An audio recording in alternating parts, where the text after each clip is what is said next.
from the One Button Studio, Bryce Weisholtz, I'm Mansour, I'm Michael Vetter, and we're coming at you with a new segment right now. Starting right here, you're tuning into the first ever episode of our debate shows. We're just going to throw out an interesting question here, and these two guys are going to debate it. I might come to a consensus to kind of even things out here, try to decide who exactly is right. I also may veer out of it if it gets ugly.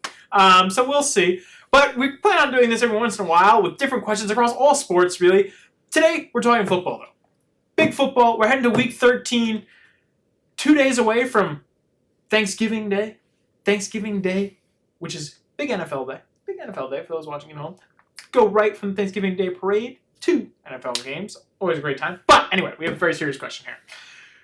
The question today centers around a wide receiver out of the bayou. Yes, we are talking about Michael Thomas, who's having a historic wide receiver season. Absolutely phenomenal. He's on pace for over 150 receptions, which would make this the wide receiver season with the most receptions ever. Actually, just the season with the most receptions ever. Meanwhile, slightly northeast, for those of us that are geographically oriented, we have Christian McCaffrey, who's putting up a phenomenal season. The leading NFL rusher by only 6 yards. Yes, but also a phenomenal pass catcher. Bryce always jokes around with him as the number one passing option. It's not a joke. Okay. Easy. All right. Save it. Please let the moderator do his work. So we have a question today. It appeared that Christian McCaffrey was going to be the Offensive Player of the Year because this award usually isn't given out to quarterbacks. It's usually, the MVP is usually reserved for quarterback. This is usually reserved for a non-quarterback offensive player. So the question today is Michael Thomas versus Christian McCaffrey exactly, but we do ask, is Michael Thomas a legitimate contender for Offensive Player of the Year, or is McCaffrey too far ahead?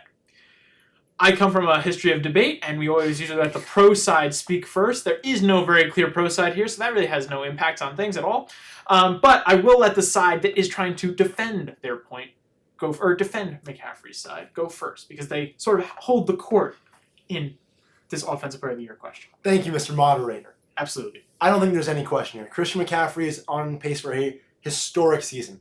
Currently, he has 1,700 yards through 11 games. On pace for an unprecedented 2,500 yards, just under. 2,500 yards. His team's very good as well. His team is going to just miss the playoffs. Can you let him talk? Just you're the moderator, Mike. Christian McCaffrey, 2,500 all-purpose yards. He's on pace to have 1,600 rushing yards and almost 1,000 receiving yards. He could be the first 1,000 player ever. Wouldn't surprise me if he was. Also, he's got 16 all-purpose touchdowns, on pace for a little over 23. They have a decent schedule down the stretch. They're still trying to make a playoff push. They're going to ride and die with Christian McCaffrey. And the emergence of DJ Moore this past week is only going to help McCaffrey out. He put in a couple different touchdowns again this week, one on the ground, one through the air. He is doing stuff that I have never seen before. Yes, Michael Thomas, maybe any other year, would be the Offensive Player of the Year. McCaffrey is just way too far ahead for me.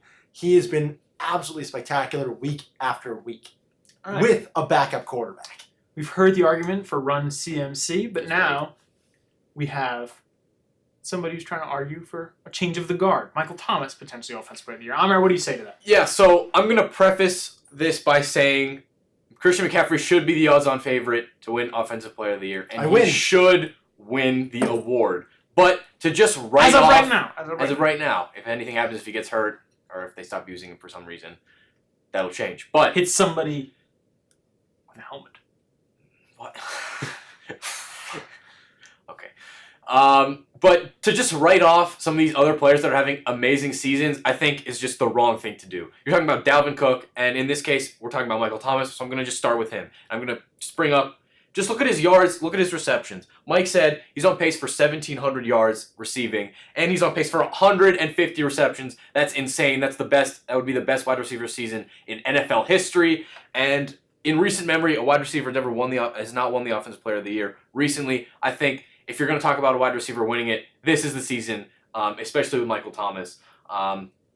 He's been amazing. He's had 10 receptions. Let's count it. 1, 2, 3, 4, 5, 6 times this season out of 12 games. He's had several games with more than 8. He's just been a machine. And you mentioned that Christian McCaffrey has been working with a backup quarterback.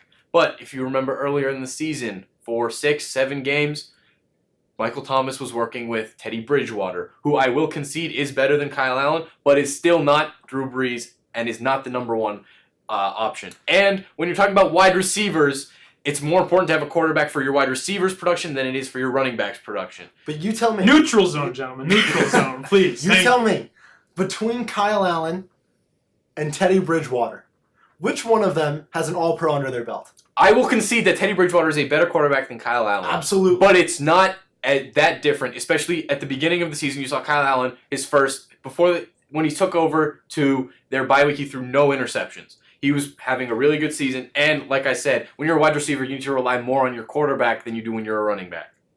It's fair enough. It's fair enough. But with the backup quarterback in there, they're going to stack the box more. Christian McCaffrey is also a receiving threat. You threw out some stats there. Christian McCaffrey, all-purpose, 2 games this year, he's not eclipsed 100 total yards from scrimmage. 2 games, both of which came against Tampa Bay, and that is a top 5 ranked rushing defense in the league as of now.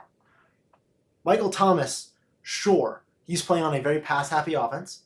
He's playing in a same division as McCaffrey, but in terms of defenses, significantly worse against the pass than against the run. Carolina's not a good pass defense. Atlanta's a brutal pass defense, as is Tampa Bay. I believe Tampa Bay is ranked 30th. They're playing each of those guys twice this year. McCaffrey does have to deal with Tampa Bay, phenomenal rush defense. Does have to deal with New Orleans, another phenomenal rush defense. For me, it's just, if you're looking at the team, which guy has been outstanding? Christian McCaffrey has been absolutely outstanding. I will concede, Michael Thomas has had a great year in his own right.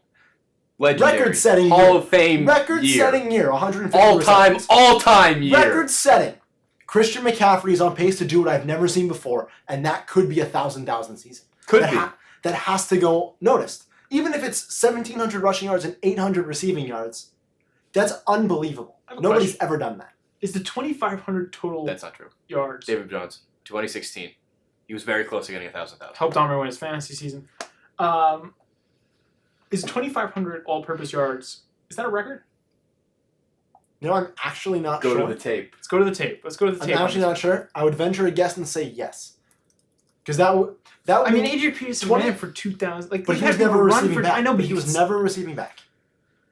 I feel like just being on the field that much. The only thing that I might question would be Eric Dickerson could have done it when he rushed for 2,100 yards. But back then, there weren't that many pass-catching running backs. Christian McCaffrey is also, once again, on pace to have 100 receptions. 2509 is the record. Chris Johnson, In his 1 year? CJ2K, when he His ran for 1 year? 2,000 yards. That's the record right now. All right, well, how about this? No one's ever done it without rushing for 200 yards. He is the ultimate For dual threat 2,000 back. yards. 2,000 yards, yeah, thank you. He is the ultimate dual threat running back. But I feel like that can also go the other way though, because he's a running back. He should be. Whose side are you on? I know. I'm just He's trying on to. both. I'm trying to. Because I can see the argument that if Run CMC was not setting a record for total yards, then you can argue that Michael Thomas has to win the award, just because he's doing something that's absolutely unprecedented for a receiver. What is the remaining Carolina Panthers schedule? No, I'm just saying, schedule aside. I feel like if you do something that's totally unprecedented, then you should totally unprecedented in a good way.